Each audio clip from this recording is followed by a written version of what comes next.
मध्यंतरी तुम्ही तो एक तव्यावर बसणारे महाराज होते त्यांनाही तुम्ही एक्सपोज केलं होतं.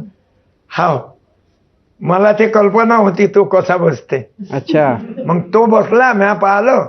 लोक वा लोक काहीच तारतम्य वापरत नाही, चिकित्सा करत नाही, थोडस डोकंही वापरत नाही. तव्यावर कोणी बसन काय? हो, मी जर बिना चप्पलचा चाललो तर मी विस्तवून चालू शकतो, कारण त्याचा रूल आहे विज्ञानाचा. 3 सेकंद चटका लागत नाही. जिभेले आता मी डोक्यावर जाळ करतो, डोक्याले पट्ट्या, डोळ्याले पट्ट्या बांधून मोटरसायकल चालवतो.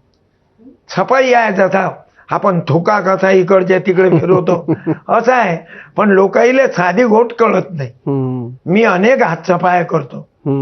म्हणून मग त्या महाराजाले चमत्कार दाखवल्यावर, त्यानं असं म्हटल्यावर मी दुःखी झालो. मग मला जास्त टेन्शन आलं की या महाराज लोकांची आपण हजामत करायची. हजामत म्हणजे आपल्याकडून, आता मला बोलणं सोमते, तुम्ही सांगा साहेब, कोण्या विहिरीला पाणी लावू शकते का महाराज?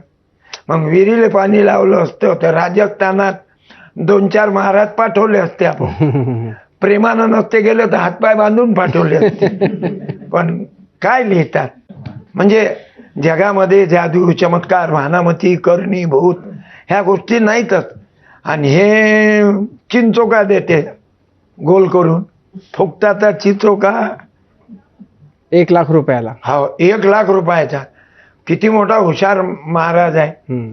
अशोक खरात त्या धर्मपालनं मजेशीर लिहिलं, धर्माच्या नावावर बुवा जमा करतो राशन, धर्माच्या नावावर बुवा जमा करतो राशन, सुशिक्षिती आता करतात मूत्रप्राशन. हो ना. कारण महाराजाचं तीर्थ आहे. महाराजच्या पाय, आता कालच मी गेलो बोधेगावले, कार्यक्रम झाला तर 10-12 बाया, महाराज लय मोठा आहे. कारण आम्ही कायचे मोठे, त्यानं ABP वर, या अनेक टीव्हीवर पाहतात, युट्यूबवर पाहतात. मग त्याला वाटते लय मोठा महाराज. आता आपल्याला मालूम आहे आपण BPL ची औलाद, आपल्याजवळ आताही काही नाही, पहिले काही नव्हतं. तर साहेब 10-12 बाया, ते पूजा पाठ. म्हटलं मग मूळ खराब करू नका, मी वापस चाललो. मी आनंदित असलो तर कार्यक्रम आनंदित होते. मा काही पोथी पुराणावर कार्यक्रम नाही. त्या गावातला बायोडाटा घेतो आणि त्याच्यावर कीर्तन करतो किंवा कविता लिहितो. मी अशा कविता आहेत माझ्या,